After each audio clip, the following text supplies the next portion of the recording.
દોસ્તો, હું આપનો મિત્ર ડૉક્ટર ભાવિન વસાવા. આજે હું એક ગંભીર મુદ્દા ઉપર આપ સૌનું ધ્યાન આકર્ષિત કરવા માગું છું.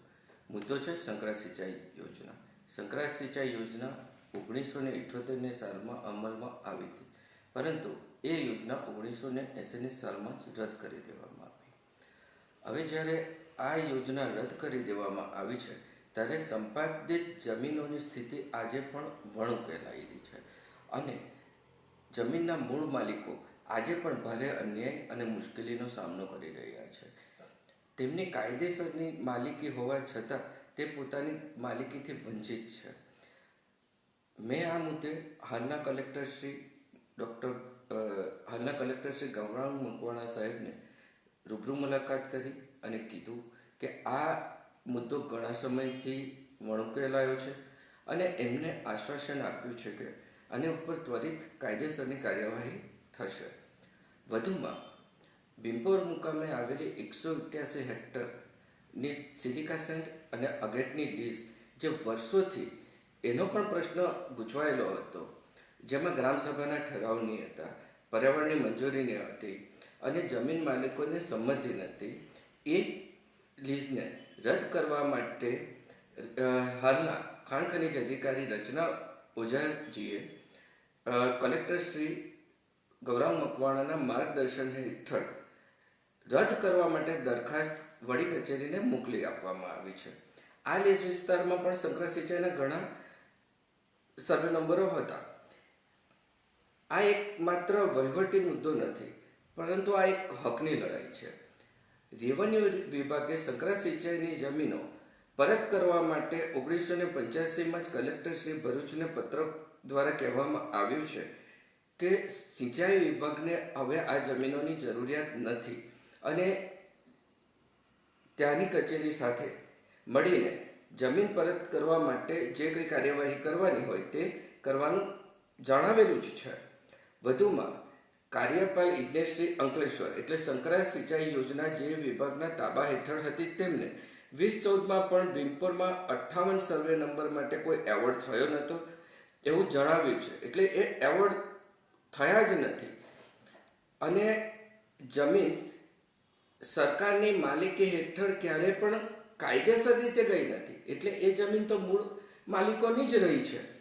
આશ્ચર્યજનક રીતે 1996માં એટલે કે જ્યારે પ્રોજેક્ટ રદ થઈ ગયો ત્યાર પછી એવોર્ડ કરવામાં આવ્યો છે 27 સર્વે નંબર માટે, પણ તે પણ એ જમીનો પણ કાયદેસર રીતે સરકારમાં નિહિત થઈ નથી, કારણ કે ઘણા સર્વે નંબર ઉપર આજે પણ જમીનના મૂળ માલિકો ખેતી કરે છે અને એના પૂરતા રેકોર્ડ આજે પણ મેં રાજપારડીમાં, અંકલેશ્વરમાં, વડોદરા, ગાંધીનગર બધે જ રેકોર્ડ બધા માગ્યા કે જમીન સંપાદનના જેટલા પણ એવોર્ડ હોય, જેટલા પણ દસ્તાવેજ હોય તે મને અત્યાર સુધીના મળ્યા નથી. એટલે કે દસ્તાવેજ છે જ નહીં. જમીન આજે પણ મૂળ માલિકોની જ છે. વધુમાં આ વિસ્તાર અનુસૂચિ 5નો વિસ્તાર છે. સંવિધાનની ભારતના મહાન સંવિધાનની કલમ એટલે કે અનુચ્છેદ 244(1) હેઠળ આ અનુસૂચિ 5નો વિસ્તાર છે અને અનુસૂચિ 5ના વિસ્તારમાં ગ્રામસભાને ઘણા હક અધિકાર અને આપેલા છે. તો આ પ્રોજેક્ટ માટે પણ ગ્રામસભાનો ઠરાવ તો લેવાયો જ નથી. બીજું, LAR જમીન સંપાદનનો 2013નો કાયદો LARR એક્ટ 2013 એની કલમ 41માં પણ અનુસૂચિત જાતિ અને અનુસૂચિત જનજાતિના લોકોના અધિકારોનું રક્ષણ માટે ખાસ જોગવાઈ કરી છે. આ જમીન આપણે પરત માગી શકીએ છીએ. એટલે કે આ જે પ્રશ્નો છે, ગૂંચવાયેલા પ્રશ્નો છે, એનું નિરાકરણ આવી શકે છે. એને માટે આપણે કાયદાની કલમોનો ઉપયોગ કરી શકીએ, જેમ કે LARR એટલે કે જમીન સંપાદન અધિનિયમ 1894ની કલમ 41(1) અને 2013ની કલમ 24(1), 24(2) અને 101.